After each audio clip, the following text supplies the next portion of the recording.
السلام عليكم، ازيكم حبايب قلبي؟ عاملين ايه؟ يا رب تكونوا في احسن الاحوال. النهارده جايلكم فيديو جديد، مطبخ خالة نور. وحشتوني كتير كتير يا حبايب قلبي من الفيديو اللي فات. شكرا على اخواتي وشكرا على الكومنتات الجميله اللي بتجيلي. شكرا على كل ام وكل اخت وكل اخ وقف جنبي. ما تحرمش منكم حبايب قلبي. كل سنه وانتم طيبين وعيد سعيد عليكم كده يا حبايب قلبي. معلش الواحد متلجلج في الكلام، ما نامش بقاله يومين يا حبايب قلبي. فدوت اللي مخلي الواحد زي اللي مش مركز يا بنات. انتوا عاملين ايه؟ وكل سنه وانتوا طيبين، ويجعلوا عيد سعيد عليكم ويخش عليكم بالهنا والفرح والسعاده. يا رب كل الايام تبقى خير وسعاده كده يا حبايب قلبي، وعيد مبارك. ربنا يجعله عيد مبارك على الامه العربيه كلها يا حبايب قلبي. وكل سنه وام طيبه وكل اب وهو طيب، وكل سنه وانتوا طيبين يا حبايب قلبي. يلا يا حبايب قلبي نشوف هنعمل ايه. هنعمل غدا سهل وبسيط. قبل ما نخش في الغدا، كان الفطار بتاعنا النهارده اول يوم العيد. فاول يوم العيد دي عندي العيال بيحبوا الصبح كده يشربوا بسكوت او كحك او بودفور او حاجات من اللي انا كنت عاملاها دي. بيشربوها بقى بشاي بكوفي ميكس، فهم شربوها بكوفي ميكس. فدي فطار خفيف كده بيبقى سهل كده، بيبقوا عايزينه الصبحيه. ما بيبقوش عايزين بقى اللي انت تطبخي المحشي بدري، او لو طبخه رز بسمتي اي حاجه من دي ما بيبقوش عايزينها الصبح. فعايزين ايه؟ كوبايه الحاجه السخنه مع البسكوت، لا اما البودفور لا اما الكحك لا اما الحاجات دي. نواعم العيد كل سنه وانتم طيبين يا حبايب قلبي. ففطروا الفطار السهل دول. فدلوقتي بقى انا هعلق على المحشي اهوت. انا كنت متبله الفرخه من بالليل، وكنت عاملاها ومخليها زي الفل اهي. يا دوبك هسخنها بقى يا حبايب قلبي. انا قلت اما كنت متبلاها ومخلياها زي الفل، وعلقت عليها بالليل كده في السهره وانا قاعده. فهي خلصت بقى هي حبايب قلبي. هدخلها بس الفرن تاخد وش وتحمر وتبقى زي الفل كده معانا هي حبايب قلبي. بس قبل ما نحمرها بقى ندوت ايه الخلطه اللي عليها. انا بحب الخلطه دي قوي يا ولاد. تعالوا اما نعلق على المحشي الاول. انا هنا حاطه الشوربه اهيت يا بنات. كان عندي كيس شوربه في الفريزر. دي الشوربه اللي انا بخزنها حتى كده هنا. لما بيكون فايض عندي شوربه لحمه او شوربه فراخ بعينها ما مناش خسار. بعمل مثلا بيها ملوخيه، اعمل كباب، اعمل اي حاجه بتستخدم شوربه. بلاقي عندي الشوربه في الفريزر جميله ما مناش خسار. ما بدل ما اكبها وارميها بعينها في الفريزر بستفاد منها. زي النهارده كده انا متبله الفراخ عند العيال. ما كانوش عايزين على المحشي لحمه، عايزين فراخ متبله كده زي ما انتم شايفين، واحمر وشها بقى في الفرن وكده. فكانوا عايزينها كده بالطريقه دي. فما بيكون ان انا عامله على المحشي بقى فراخ، طبعا ما فيش شرب. بيكون عندي بقى الشوربه في الفريزر بطلعها بقوم معلقه عليها كده تسخن اوي تفك، واقوم مزوده بقى المحشي يا بنات. تعالوا بقى نزود المحشي يلا اهو. بسم الله الرحمن بسم الله الرحمن الرحيم.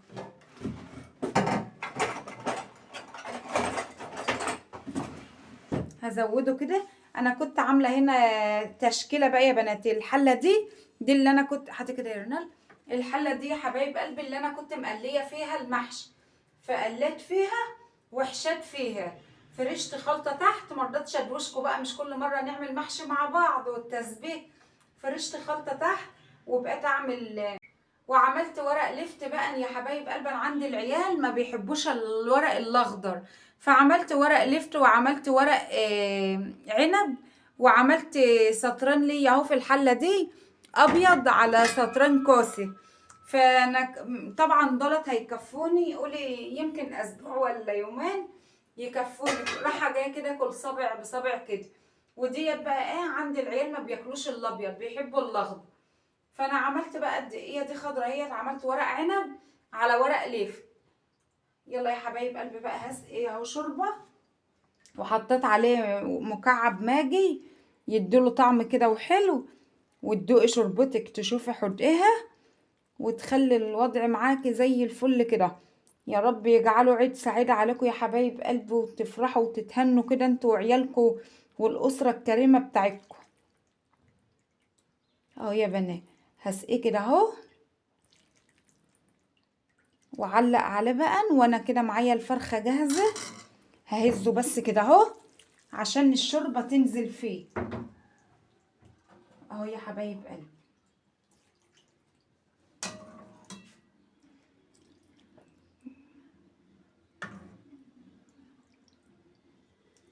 حلو قوي كده. هعلق عليه بقى اهوت يا بنات.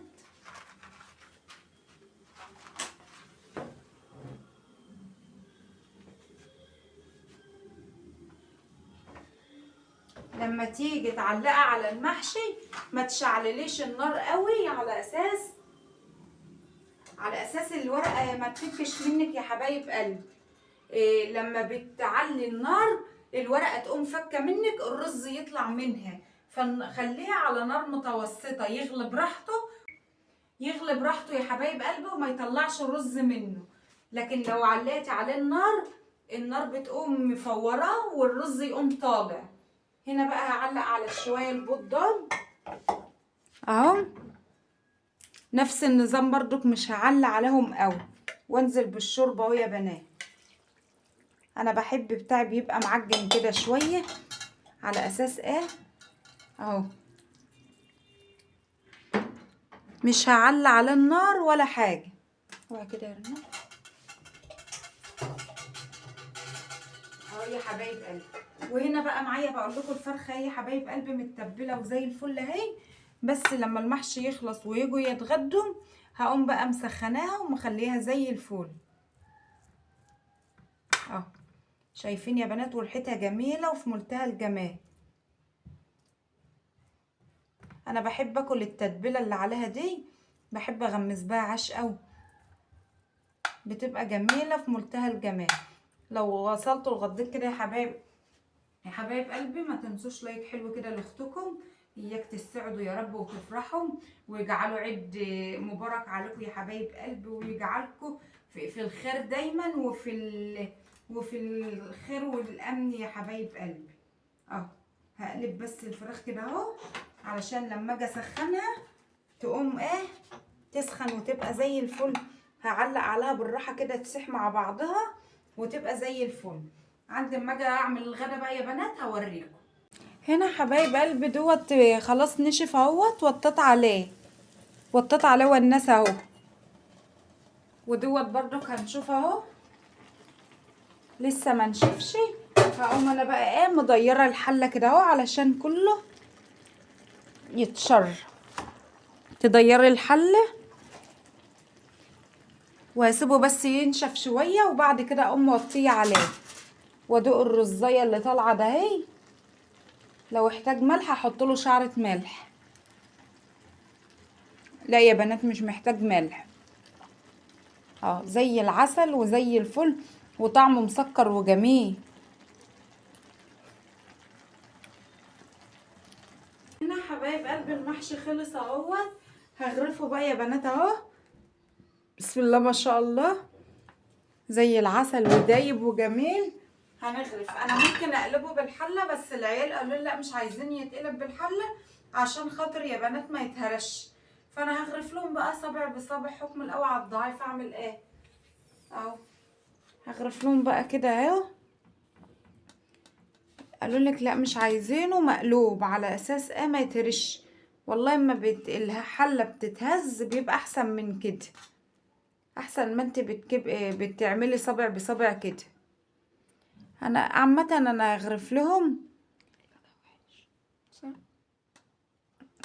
انا هغرف لهم يا حبايب قلبي على قد اكلهم.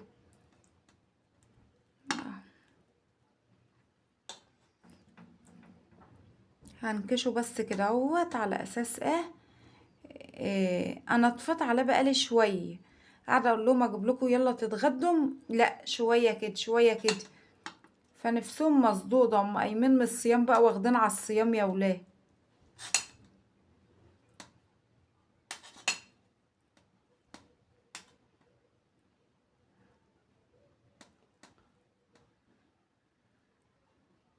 الصبع بصبع وزي العسل.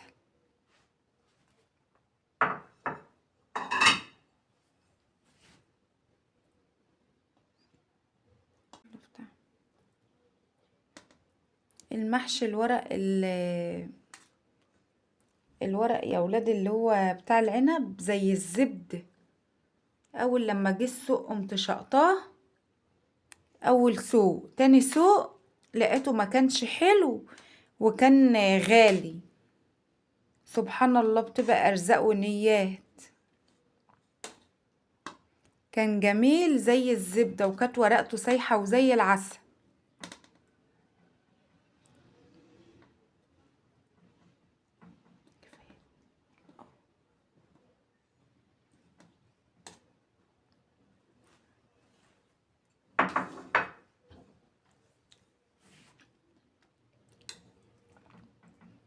مش الحلة لما تتقلب يا ولاد احسن ما تقعدي تهرسي فيها كده.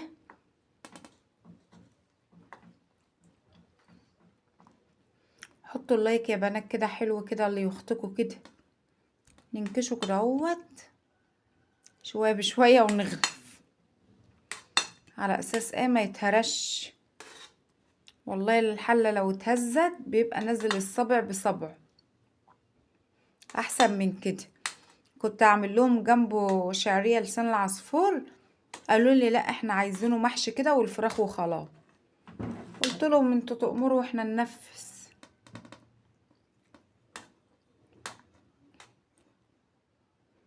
عندي بقى المنيق كريم، اللي بيحب المحشي ده يتطبخ ويتحمر في الطاسة، ما بياكلوش كده، هو في الوقت ما هوش موجود. فانا هغرف على قد الموجود اهو. بس عندي كريم لو موجود ما بياكلش المحشي الا لما بيتطبخ وبيرجع تسخنوله شوية في الطاسة. عايز يسخن في الطاسة ويبقى محمر عن ما تعملهوله كده. هو الواد ده الوحيد اللي قرفني في اكل، من كتر نال ولا همسة بقدر عليهم. لكن الواد ده هو فظيع في اكله منية، بيقعد يفل في الاكل كده ويطلع فيه اي عيب. فظيع. لا اما كده يبقى جعان ممكن يقولك لا خلاص انا شبعاه لو الاكل مش عاجبه.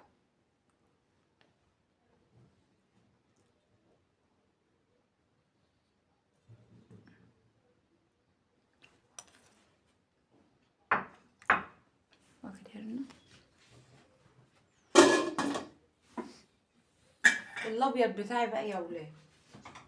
الشوية البيض بتوعي ههزهم. انا كده كده بحبه معجن وبحبه يكون مهروس، يعني مش زيهم كده غاوية اللي انا اعمله.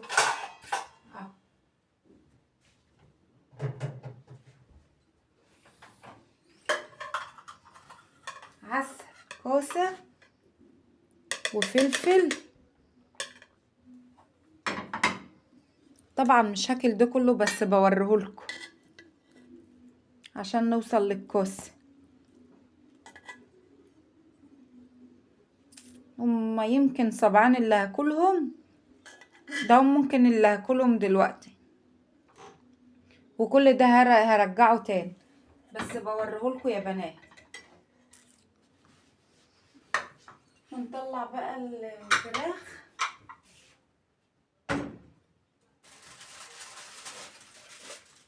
ايه رأيكم يا حبايب قلبي؟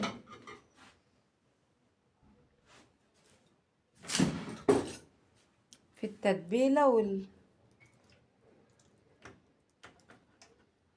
بسم الله ما شاء الله زي العسل.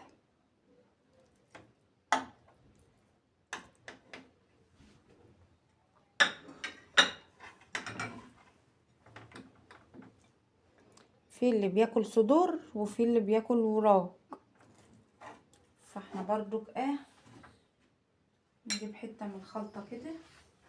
بحب الخلطة دي موت، بس الخلطة دي بتتعبني، مشكلتها اللي بتتعبني ومانيش رحمة نفسي وهاكلها.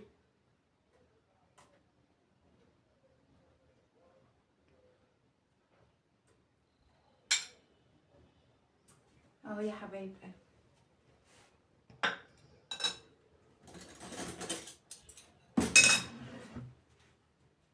نقفل على دي بقى. انا برفع على قد اللي هياكل.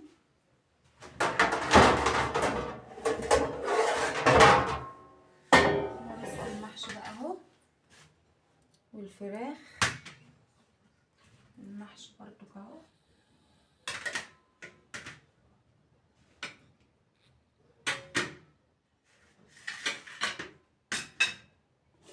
وده مخلل الزيتون اهو يا بنات.